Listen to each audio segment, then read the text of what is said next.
Good morning students.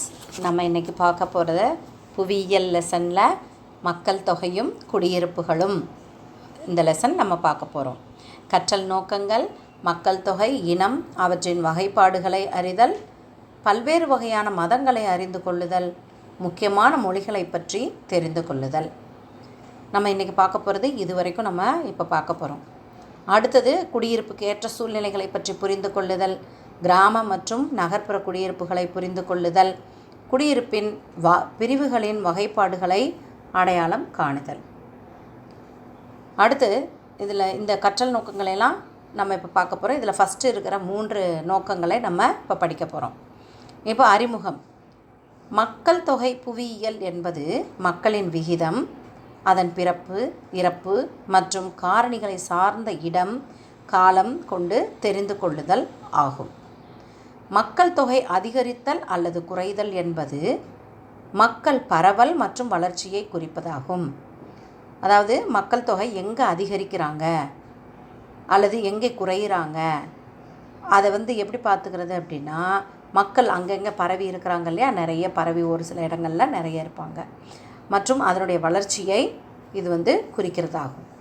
மக்கள் ஒரு இடத்திலிருந்து மற்றொரு இடத்திற்கு செல்வது மக்கள் புலம்பெயர்வு எனப்படும்.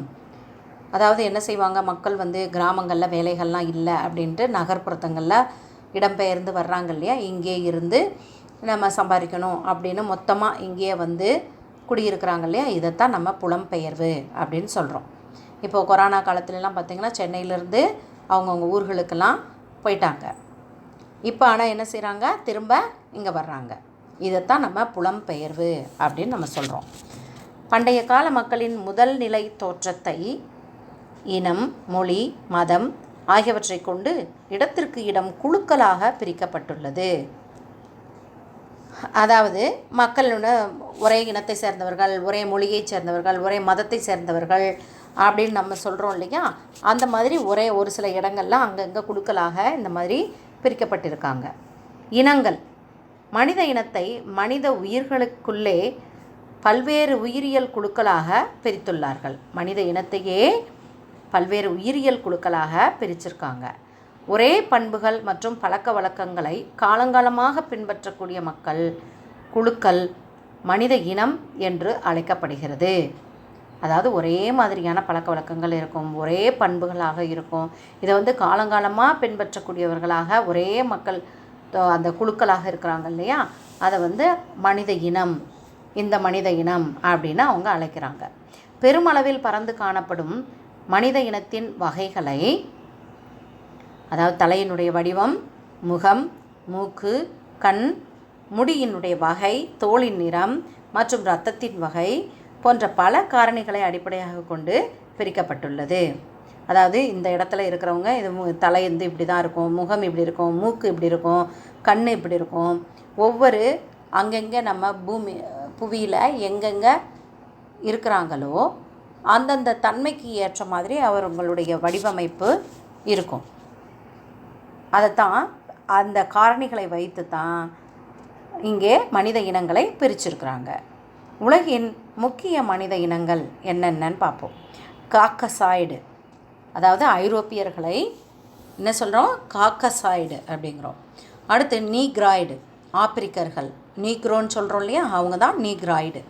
அடுத்து மங்கோலாய்டு, அவங்க ஆசியர்கள், அதாவது நம்ம இந்தியா, சீனா இங்கெல்லாம் இருக்கிறாங்க இல்லையா, ஆசியாவில் இருக்கிறவங்கள நம்ம மங்கோலாய்டு அப்படின்னு நம்ம சொல்கிறோம். ஆஸ்ட்ரலாய்டு, இவங்க ஆஸ்திரேலியர்கள், அதாவது ஆஸ்திரேலியாவில் இருக்கிறவங்கள ஆஸ்ட்ரலாய்டு அப்படின்னு பிரிச்சிருக்கிறாங்க. இப்போ காக்கசாய்டு, இவங்க எப்படி இருப்பாங்க, இவங்க ஐரோப்பிய இனத்தவர்கள். இந்த இன மக்கள் வெள்ளை நிற தோல், அடர் பழுப்பு நிற கண்கள், அலை போன்ற முடி, நீளமான மூக்கு, இது இந்த காக்கசாய்டு இனத்தை சேர்ந்தவர்களுக்கு இருக்கும். இவர்கள் யூரேஷியாவிலும் காணப்படுகிறார்கள். பக்கத்தில் உங்களுக்கு படம் கொடுத்துருக்காங்க. காக்கசாய்டுனா எப்படி இருக்காங்க, நீக்ராய்டு எப்படி இருக்காங்க, மங்கோலாய்டு எப்படி இருக்காங்க, ஆஸ்ட்ரலாய்டு எப்படி இருக்காங்கன்னு பாருங்கள். மனித புவியியல் என்பது மனிதன் மற்றும் அவனின் சுற்றுப்புறத்தை இயற்கை சூழலோடு படிப்பதே ஆகும். அதாவது மனிதனுடைய புவியியல் அப்படின்னா என்ன அப்படின்னா, மனிதன் அவன் இருக்கிற அந்த சுற்றுப்புறம், இதையெல்லாம் இயற்கை சூழலோடு படிப்பது தான் மனித புவியியல் சொல்கிறாங்க. அடுத்து நீக்ராய்டு. நீக்ராய்டு இன மக்கள் கருமை நிற கண்கள், கருமையாக இருக்கும், கருப்பு நிற தோளாக இருக்கும், கருமையான முடியாக இருக்கும், அகலமான மூக்காக இருக்கும், நீளமான தலை மற்றும் தடித்த உதடுகளை கொண்டவர்களாவார்கள்.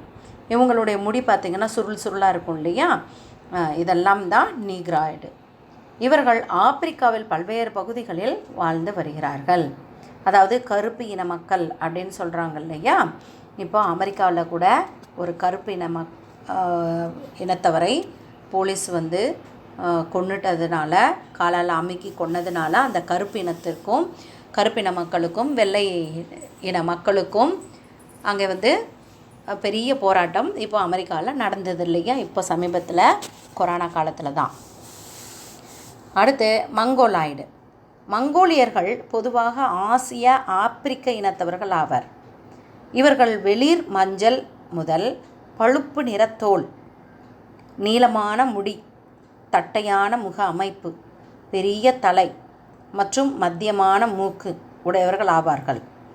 இது வந்து நம்ம இந்தியாவில் இருக்கிறவங்களுக்கும் இந்த மாதிரி இருக்கும். இவர்கள் ஆசியா மற்றும் ஆர்க்டிக் பிரதேசத்தில் காணப்படுகிறார்கள். அடுத்து ஆஸ்ட்ரலாய்டு. ஆஸ்திரேலியர்கள் அகலமான மூக்கு, சுருள் முடி, கருப்பு நிறத்தோல் மற்றும் குறைவான உயரம் உடையவர்களாக, குட்டையானவர்களாக காணப்படுகிறார்கள். இவர்கள் ஆஸ்திரேலியா மற்றும் ஆசியாவில் வாழ்ந்து வருகிறார்கள். அடுத்து இந்தியாவினுடைய இனங்கள். இப்போ நம்ம பார்த்த மனித இனங்கள் வந்து 4 பார்த்தோம் இல்லையா. என்னென்ன பார்த்தோம்? First Caucasoid, Negroid, Mongoloid, Australoid அப்படிங்கிற இந்த 4 இனத்தையும் நீங்கள் நல்லா தெளிவாக புரிஞ்சு படித்து வச்சுக்கோங்க. அடுத்து இந்தியாவினுடைய இனங்கள் பார்க்க போகிறோம். இந்தியாவை மனித நாகரிகத்தின் தொட்டில் என்றே கூற வேண்டும். இதை அண்டர்லைன் பண்ணிக்கோங்க, இது 1 மார்க்கில் நீ படிச்சுக்கோ. இந்தியாவை மனித நாகரிகத்தின் தொட்டில் என்றே கூற வேண்டும். வட இந்தியாவில் திராவிடர்களின் முதல் நிலை தோற்றத்தையே சிந்து சமவெளி நாகரிகம் என்கிறோம். அதாவது திராவிடர்கள் அவங்க தான் சிந்து சமவெளி நாகரிகத்தையே தோற்றுவித்தவர்கள் அப்படின்னு சொல்லுவோம். பிற்காலத்தில் இந்தோ ஆரியர்களின் வருகைக்கு பிறகு இந்த திராவிட மக்கள் இந்தியாவினுடைய தென்பகுதிக்கு தள்ளப்பட்டார்கள். அதாவது நாம் இப்போ இருக்கிறோம் இல்லையா, நம்ம தான் திராவிடர்கள். இந்தியாவின் தென் பகுதிக்கு தள்ளப்பட்டார்கள். இந்தியாவின் தென்பகுதி மூவேந்தர்களான சேர, சோழ, பாண்டிய மன்னர்களால் ஆதிக்கம் செலுத்தப்பட்டது. மூவேந்தர்கள் இருந்தாங்க இல்லையா, அவங்க தான் ஆதிக்கம் செலுத்தினாங்க. தமிழ், தெலுங்கு, கன்னடம், மலையாளம் மற்றும் துளு ஆகியவை திராவிட மொழிகளாகும். பெரும்பாலும் இவர்கள் இந்தியாவின் தென்பகுதியில் வாழ்ந்து வந்தார்கள். அடுத்து மதம். மதம் என்பது ஒரு குறிப்பிட்ட நம்பிக்கையும் வழிபாட்டு முறையும் கொண்டதாகும். அதாவது ஒரு குறிப்பிட்ட நம்பிக்கை, நம்ம கோவில்களுக்கு போகிறோம், இந்துக்கள்னால் கோவிலுக்கு போகிறோம், முஸ்லீம்ஸ்னால் தர்காவுக்கு போகிறாங்க, கிறிஸ்டின்ஸ்னால் சர்ச்சுக்கு போகிறாங்க இல்லையா. அந்த மாதிரி ஒரு மதம் என்பது ஒரு குறிப்பிட்ட நம்பிக்கை, அவங்களுடைய வழிபாட்டு முறையையும் கொண்டதாகும். இது மனிதனை ஒரு மனித சமுதாயத்திற்குள் கொண்டு வரும். மதம் ஒரு குழுவின் அடையாளமாகவும் கலாச்சார புத்துணர்வு புள்ளியின் அடையாளமாகவும் திகழ்கிறது. மத வகைப்பாடுகள். உலகளாவிய மதங்கள் அப்படின்னா உலகத்தில் எல்லா பக்கமும் இருக்கிற மதங்கள் அப்படின்னு பார்த்தா கிறிஸ்துவம், இஸ்லாம் மற்றும் புத்த மதம். அடுத்து மனித இனப்பிரிவு மதங்கள். ஜூடோயிசம், இந்து மதம் மற்றும் ஜப்பானிய ஷிண்டோயிசம். அடுத்து நாடோடிகள் அல்லது பாரம்பரிய மதங்கள். அனிமிசம், ஷாமானிசம் மற்றும் ஷாமன்.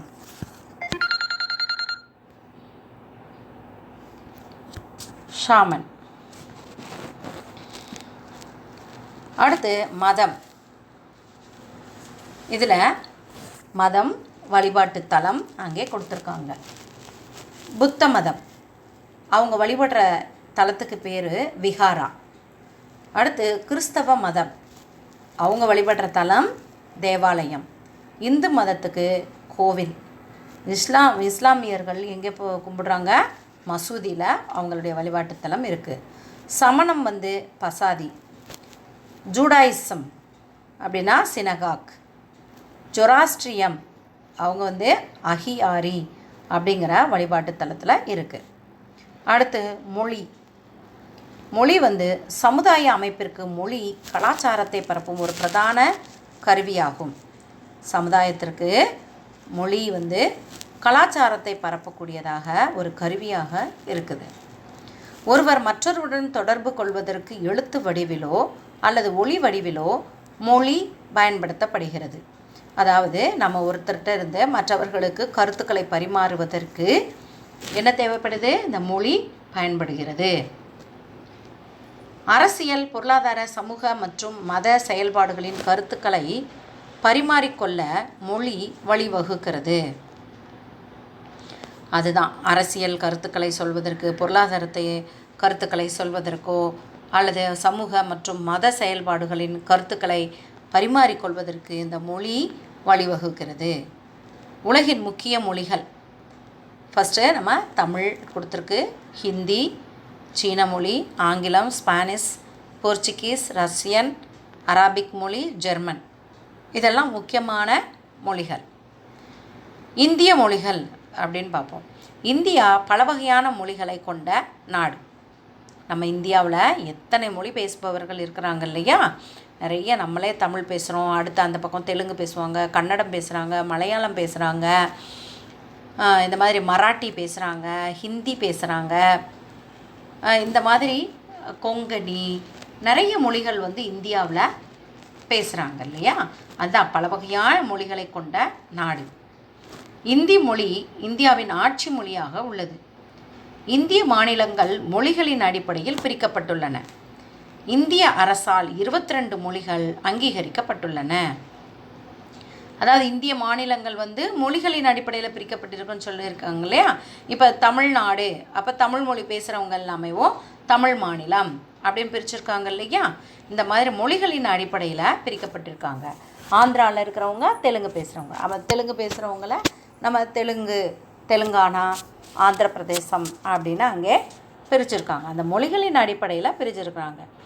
இந்திய அரசால் 22 மொழிகள் அங்கீகரிக்கப்பட்டுள்ளன. வட இந்தியாவில் காஷ்மீர், உருது, பஞ்சாபி, ஹிந்தி, ராஜஸ்தானி, குஜராத்தி, பெங்காலி, அஸ்ஸாமி மற்றும் பல மொழிகள் பயன்படுத்துகின்றனர். தென்னிந்தியாவில் முக்கியமான மொழிகள் வந்து என்னென்ன? தமிழ், தெலுங்கு, கன்னடம், மலையாளம், இவை தான் நம்ம திராவிட மொழிகள்னு நம்ம அழைக்கிறோம். இன்றைய மொழி பயன்பாடு கலாச்சாரத்தை வந்து மாற்றியுள்ளது. இது பெரும்பாலும் தொடர்பு கருவியாகவே பயன்படுத்தப்படுகிறது. தொழில்நுட்ப வளர்ச்சியினால் பல வகையான தொலைத்தொடர்பு மற்றும் மின்னணு சாதனத்தின் உதவியுடன் சரியான உச்சரிப்பு மற்றும் வேகமாக நகரும் உலக முன்னேற்றத்துடன் மொழிகளை எளிமையாக புரிந்து கொள்ள முடிகிறது. இந்த தொழில்நுட்பங்கள் உலகத்தை மனித சமூகத்திற்கு மிக அருகில் கொண்டு வந்திருக்கின்றன. அடுத்து இங்கே கட்டத்தில் கொடுத்துருக்க பாருங்கள், தேதி, நிகழ்வுகள். ஜூலை 11 வந்து உலக மக்கள் தொகை நாள். இதெல்லாமே நீங்கள் ரொம்ப முக்கியமாக நீங்கள் படித்து வச்சுக்கணும். ஏன்னா இதெல்லாம் 1 மார்க்கில் கேட்பாங்க. பிப்ரவரி 21 பன்னாட்டு தாய்மொழி தினம். ஒவ்வொரு ஆண்டும் ஜனவரியில் வரும் 3வது ஞாயிற்றுக்கிழமை உலக மத நல்லிணக்க நாள். மே 21 உலக கலாச்சார பல்வகை நாள் அப்படின்னு இங்கே ஒவ்வொரு நிகழ்வுகளையும் நம்ம இந்தந்த தேதியில் இந்தந்த நிகழ்வுகள் எல்லாம் நம்ம கொண்டாடிட்டு இருக்கிறோம்.